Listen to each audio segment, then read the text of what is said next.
Game failing to initialize because of the system DLL64 Retail DLL?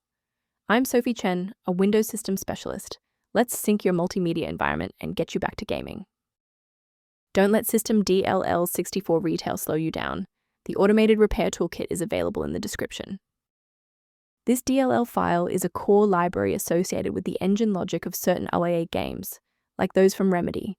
It manages 64-bit system calls and hardware resource allocation for the high-performance retail game client. Now let's dive into the solution, starting with a standard reinstallation. This issue indicates a structural problem within your game software's installation. Reinstall the latest version of your game software from the official site to restore the system DLL64 Retail DLL safely, and ensure all registry links are updated. In cases where the official installer remains ineffective, we must escalate to a manual review of your system's active runtime state. If your system has been running for an extended period, a reboot might be necessary to resync your background processes and clear any temporary locks on the system DLL64 Retail file. To avoid losing your place during the restart, bookmark this page now or hit the like button to save this video to your library for easy access later. Before concluding, I want to address a critical security consideration for maintaining your system's integrity.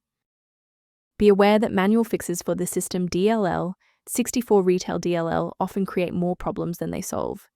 Incorrect file versions can cause cascading crashes across other applications, making your PC significantly less stable than before.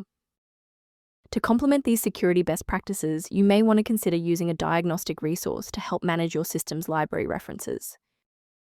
To support a stable Windows environment, the suggested maintenance tool below includes the system DLL64 Retail Library Guidance. To keep the system DLL64 Retail running with a stable configuration, subscribe to our channel and like this video to help us reach more users in need of support.